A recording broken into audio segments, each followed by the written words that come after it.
kabarnya? Semoga kalian semua dalam keadaan sehat, baik-baik semua, terus keluarga ya. Karena kita masih dalam suasana pandemi seperti ini, kita harus tetap selalu menjaga kesehatan, konsumsi makanan-makanan bergizi, dan juga jangan lupa asupan vitaminnya. Tapi juga jangan lupa asupan vitamin dari review-review buku yang biasanya memang kita sudah sajikan di channel YouTube di Mabuk Buku. Nah teman-teman, kali ini saya akan membahas sebuah buku yang kelihatannya kalau dilihat dari covernya nih, sebentar. Dilihat dari covernya ini sepertinya kok bukunya serius banget, tapi sebenarnya enggak. Aku janji ini bakalan fun banget karena kita akan membahas gimana cara belajar, learning how to learn, bagaimana cara belajar yang baik. Nah, kemarin kita udah sempet ada video juga dari Kak Weda Swarovski di channel YouTube di Mabuk Buku. Ya, Kak Weda membahas tentang sistem pendidikan di Finland. Itu juga sangat menarik banget. Nah, kalian bisa cek videonya di sini atau di suggestion bisa di atas. Kak Weda juga membahas tentang sistem pendidikan di Finland, terus kemudian bagaimana guru-guru menerapkan cara mengajar mereka. Nah, pada saat sekarang ini saya akan mencoba membahas suatu buku yang membahas tentang bagaimana cara belajar. Jadi ini merupakan sudut pandang yang berbeda dari sudut pandang si pelajarnya, dari student, dari orang-orang yang belajar. Tapi perlu digarisbawahi juga bahwa ini tidak terbatas pada pelajar yang sedang menempuh pendidikan formal seperti SD, SMP, SMA maupun kuliah, tapi ini juga untuk semua orang yang sedang belajar, dan itu belajar apapun. Bisa jadi belajar bahasa seperti Kak Mega dengan belajar bahasa Jepangnya, dan juga bisa juga belajar yang lain. Jadi bukunya itu judulnya A Mind for Numbers. Saya udah bikin contekan segede ini supaya nggak lupa juga. A Mind for Numbers, How to Excel at Math and Science. Nah, tapi ini sekali lagi aku tekanin bahwa ini nggak cuma Math and Science. Jadi ini buku ini diterbitkan pada tahun 2014 oleh Penguin Group di USA dan ditulis oleh Barbara Oakley, PhD. Nah, Ibu Barbara ini adalah seorang Professor of Engineering di Oakland University, Rochester, Michigan, US. Tapi yang menarik, beliau ini dulu bukanlah berasal dari background engineer maupun science gitu. Jadi beliau dulu awalnya itu belajar linguistik, jadi belajar bahasa. Jadi dulu waktu beliau lulus SMA, beliau melanjutkan untuk masuk ke US Army. Kemudian di US Army, Ibu Barbara ini menempuh pendidikan linguistik khususnya bahasa Rusia gitu. Nah, mengapa beliau memilih untuk belajar bahasa Rusia pada saat itu karena beliau menyadari bahwa saya ini tuh sangat lemah di aljabar, sangat lemah di hitung-hitungan matematika dan lain-lain gitu. Apapun yang mengandung aljabar seperti fisika juga. Nah, pada saat belajar bahasa Rusia ini menurut dia tuh sangat mudah ya, maksudnya ia nggak perlu struggling banget, effortnya nggak perlu besar banget, jadi seperti natural aja. Nah, terus tiba-tiba di tengah profesinya di dalam US Army, beliau ini dihadapkan pada suatu pilihan bahwa ia harus kayak semacam naik pangkat kalau mau belajar lagi gitu, mau mengambil master di bidang electrical engineering atau teknik elektro. Nah, di situ beliau merasa tertantang karena memang ini adalah pertama kesempatan naik pangkat, yang kedua ilmu baru, tapi juga takut juga karena ilmu baru ini adalah electrical engineering, yang mana adalah full of physics and mathematics. Tapi beliau jadinya menyadari ini sebenarnya itu kenapa ya kok aku tuh sangat struggling gitu, sangat susah gitu untuk belajar algebra gitu. Apakah ini karena subjeknya, apakah ini karena pelajarannya, ataukah aku memang tidak berbakat, atau sebenarnya cara belajarku yang salah. Nah, beliau akhirnya mencoba merefleksikan diri, kemudian melakukan penelitian, dan akhirnya jadilah buku ini, buku A Mind for Numbers. Jadi main sebuah pemikiran tentang angka-angka gitu. Jadi sebenarnya di dalam buku ini itu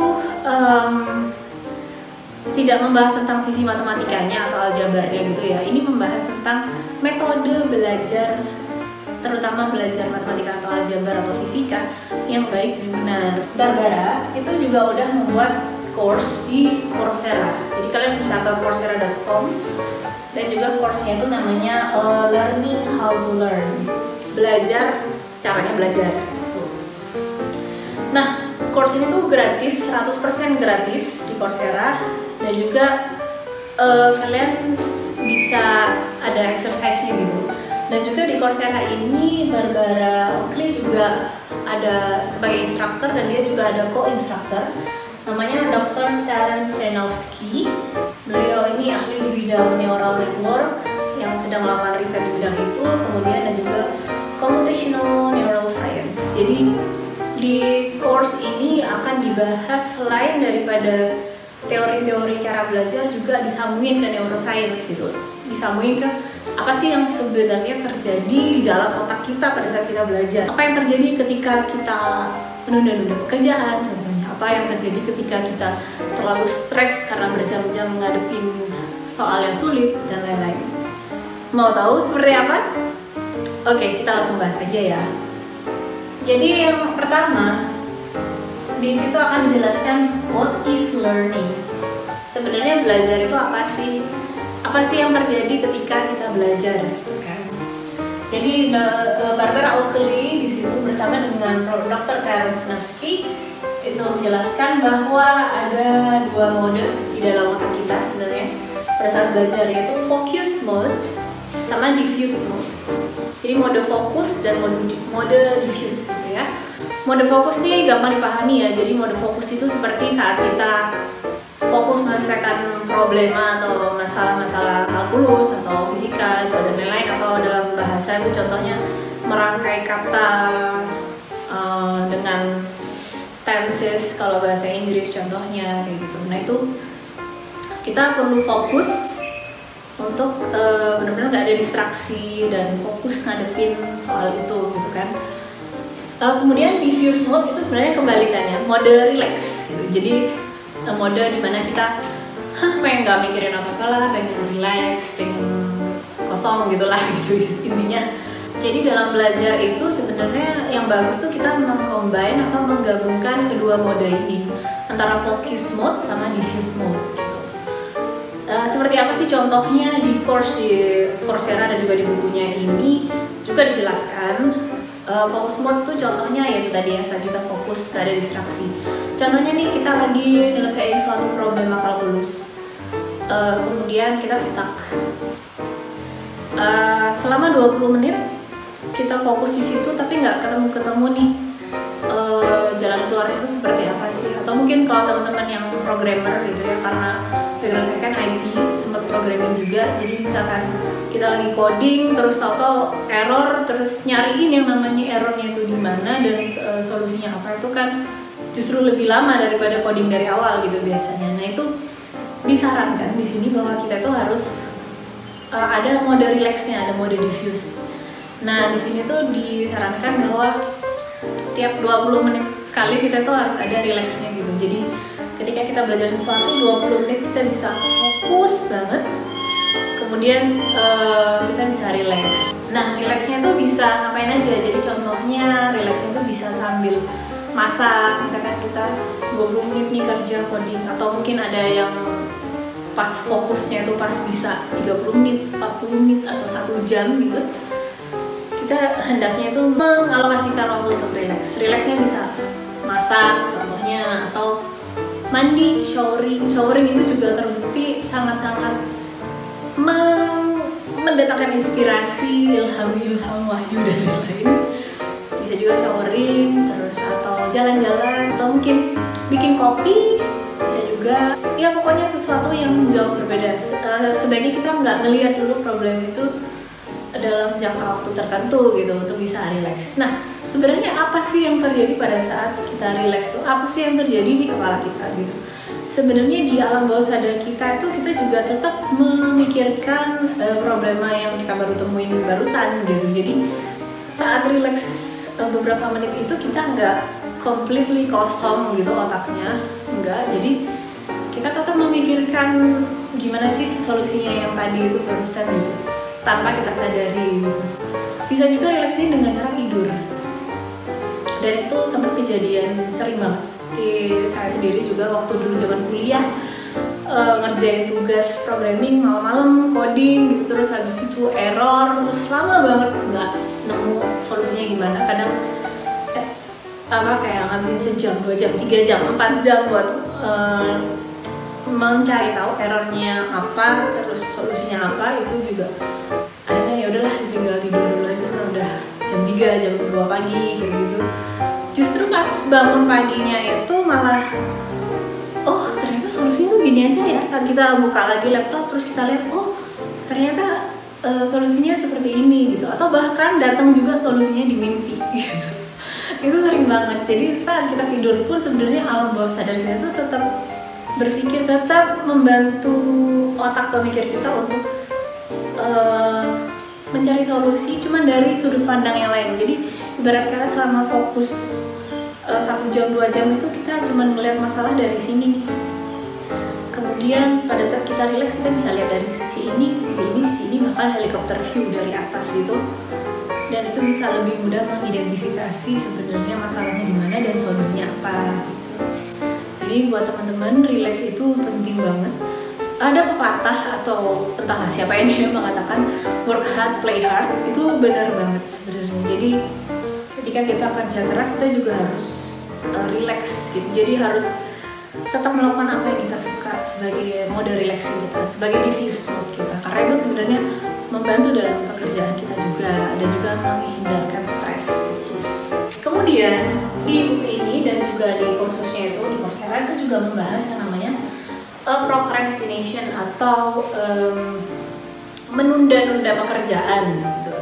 Jadi ini adalah salah satu penyakit atau salah satu hal yang sangat menghambat proses belajar kita, dan ini dirasakan oleh semua orang, termasuk saya sendiri. Itu yang namanya menunda-nunda pekerjaan itu enak banget gitu kayak ntaran aja deh, sampai akhirnya itu SKS, sistem kebut semalam. Itu sering sekali terjadi pada saat zaman kuliah dan juga kerja, apalagi kerja dari rumah seperti ini. Kadang-kadang aduh ada task yang agak susah nih, ntar malaman aja deh gitu. Lama-lama ntar malam ngantuk, besoknya lagi aduh udah keburu deadline gitu kan. Aduh. Nah ini perlu kita pahami apa sih yang namanya procrastination.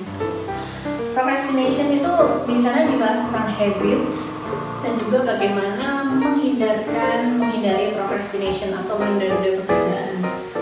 Jadi procrastination ini jangan sampai menjadi habits atau kebiasaan kita. Nah, habits itu apa sih yang men-trigger atau yang membentuk sebuah kebiasaan itu apa aja sih sebenarnya? Di sini dijelaskan ada cue, routines, rewards, and beliefs. Cue itu adalah sesuatu yang men-trigger atau yang memulai kita melakukan pekerjaan. Ini contoh negatif ya, yang membentuk habit kita. Contohnya adalah push notification di handphone, di aplikasi gitu ya. Misalkan kita punya aplikasi sosial media ya contohnya. Kemudian kita nyalakan push notification. Push notification itu apa sih? Push notification itu yang notifikasi yang keluar di home-nya kita kalau ada misalkan ada yang nge-like atau siapa baru posting apa kayak gitu. Nah itu namanya cue, adalah sebuah trigger, adalah sebuah hal yang menuntut kita untuk melihat sih gitu, untuk penasaran dulu gitu. Nah ini namanya cue. Dari cue ini, kalau itu cue yang negatif ya, kalau kita turutin itu akan jadi rutin. Rutin ini seperti apa? Contohnya lanjutannya dari yang tadi, cue itu adalah push notification, oke. Kemudian kita klik, coba dikira-kira setelah misalkan ada somebody like your photo, for example gitu ya, contohnya, aduh siapa sih yang nge-like gitu, terus kita lihat, kita nggak akan berhenti sampai situ. Tuh, kebanyakan kasus malah akan lanjut scroll gitu, terus ngeliat yang lain, klik sana sini gitu, dan itu akan menjadi lama gitu, dan itu akan menjadi rutin. Jadi rutinnya itu seperti apa? Seperti dikit-dikit kita ngincengin HP, dikit-dikit ngintip ada notifikasi apa nih. Nah itu namanya rutin. Nah dari rutin ada rewards. Rewardsnya apa yang kita dapat dari itu tadi, dari hasil scrolling. Rewardsnya banyak sih. Ada yang namanya ini yang negatif dulu ya. Jadi ada yang namanya seneng habis ngeliat video lucu, habis lihat memes kocak gitu, terus habis catch up sama apa yang terjadi di selebriti tanah air dan lain-lain. Itu kita rasakan sebagai rewards, dan kemudian akan menjadi beliefs bahwa yang aku lakukan ini baik untuk diriku kayak gitu. Nah, tapi ini juga bisa kita gunakan di hal yang positif gitu. Gimana? Di contohnya dalam proses belajar gitu ya. Q ini adalah trigger apa yang bisa men-trigger kita untuk belajar gitu. Contohnya tugas exercise gitu ya, tugas dari guru itu men-trigger kita untuk buka buku, kemudian coba melakukan exercise atau latihan soal. Nah itu kemudian routines, pada akhirnya itu akan menjadi hal yang rutin dari kita gitu. Jadi misalkan sekarang nih adik-adik semua lagi belajar di rumah, triggernya mungkin dari tugas guru datang setiap pagi lewat WA atau lewat apapun ya, itu biasanya LKS halaman berapa gitu. Nah kemudian di rutinnya itu dari Q itu, dari triggernya itu kan terpaksa banget nih, oke terpaksa aku harus ngebuka LKS aku, terus ngerjain itu tidak sadar akan menjadi rutin sekalian. Setiap misalkan jam 8 sampai jam 11 kalian ngerjain LKS di beberapa pelajaran, itu akan jadi rutin selama weekdays kecuali hari Sabtu Minggu gitu ya. Kemudian ada rewardsnya apa sih? Sebenarnya perasaan lega aja, kayak udah selesai gitu pada saat malam, aku udah numpuk tugasku, itu adalah rewards. Dan juga mungkin kalau untuk adik-adik yang lagi masih SD gitu ya, rewardsnya mungkin dari orang tua. Jadi misalkan aku udah ngerjain ini dari jam 8 sampai jam 11, terus aku boleh main gitu, aku boleh sepedaan, aku boleh beli es krim atau dan lain-lain, itu adalah rewards. Kemudian itu baru menjadi beliefs atau kepercayaan bahwa rutinitas yang seperti ini tuh baik untuk aku kayak gitu, bahwa ya aku bisa melakukannya, bahwa ya aku percaya misalkan tugas ini matematika terus gitu ya, aku percaya aku bisa matematika karena aku bisa melakukan ini, karena aku sudah mendapatkan reward ini gitu. Jadi yang namanya habits itu bisa dibangun gitu. Nah tapi di sini masalahnya, bangunlah habits yang positif gitu. Dan ini adalah tantangan buat semua orang, termasuk buat saya sendiri, untuk nggak ngecek, untuk nggak terdistraksi gitu sama hal yang kurang penting gitu. Di sini juga dijelasin gimana sih caranya menghindari procrastination tuh, how to avoid procrastination. Gimana kita menghindarkan diri dari menunda-nunda pekerjaan. Yang pertama, kita harus berpikir proses itu, kita harus lebih memikirkan proses daripada produk. Nah ini maksudnya apa sih? Proses itu adalah ketika kita mengerjakan sesuatu, produknya itu adalah hal terakhirnya gitu, hasil akhirnya yang akan kita hasilkan. Contohnya ya ini ngerjain LKS matematika nih, contohnya saya SMA gitu ya. Kemudian kewajiban saya harus nyelesain LKS halaman 10 sampai 20 let's say kayak gitu hari itu, atau mungkin dalam seminggu gitu ya, ditumpuk minggu depan. Nah biasanya yang terjadi, kalau saya akan nunda-nunda karena ini adalah sesuatu yang sangat painful, sangat menyakitkan untuk diri saya untuk membuka LKS dan mengerjakan matematika. Nah saya akan besok aja sampai akhirnya malam sebelum waktu ini dikumpulkan. Nah gimana caranya menghindari itu? Itu salah satunya adalah berpikir prosesnya gitu. Karena ketika saya merasakan bahwa itu adalah painful, karena gila ya 10 halaman itu banyak banget gitu. padahal belum dilihat halamannya tuh apa aja gitu ya kan. Aduh banyak banget, itu pasti sangat melelahkan, itu pasti sangat nggak enak dan lain-lain. Besok aja deh. Nah, untuk supaya menghindarkan itu kita harus berpikir proses gitu. Jadi oh iya, aku harus mengerjakan LKS. Kita lebih baik berpikir oke, dalam seminggu ini aku akan buka LKS itu setengah jam aja gitu. Dalam sehari aku akan mengalokasikan 30 menit aja untuk membuka LKS itu. Bisa atau nggak bisa ngerjain gitu. Yang penting oke, hari Senin aku mau 30 menit aja. Nah pada saat 30 menit kita membuka LKS itu sebenarnya kita udah berhasil melawan diri sendiri. Jadi nggak ada goal kayak hari ini aku harus selesaikan 10 halaman. Itu kan hasil akhirnya 10 halaman itu selesai. Enggak, jadi lebih berpikir proses. Oke, ada PR LKS 10 halaman dalam seminggu. Oke, dalam satu hari aku 30 menit aja deh. Aku nggak mau capek-capek banget. Yang penting tiap hari 30 menit. Dan itu itu akan nggak kerasa lama-lama selesai 10 halaman itu. Gitu. Kemudian yang kedua, start. Tentu aja kita harus segera memulai. Terus yang ketiga adalah off with distraction. Ada avoid dan ignore. Nah, ini ada dua tipe orang ya mungkin ya. Distraction salah satunya adalah push notification dari sosial media yang tadi.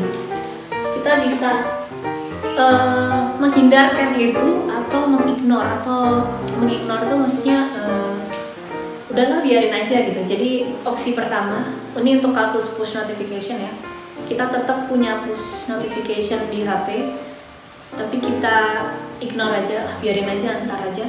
Atau yang kedua, kita nggak nyalakan itu. Ini ada dua tipe orang. Kalau saya tipe orang yang kalau ada notifikasi merah-merah di ikonnya aplikasi itu saya pengen ngeklik gitu karena biar bersih gitu ya. Nah jadi saya nggak bisa nih pakai opsi kedua, saya harus avoid it. Jadi saya harus menghindarkan itu benar-benar biar nggak ada notifikasi. Jadi saya matiin notifikasinya seperti itu.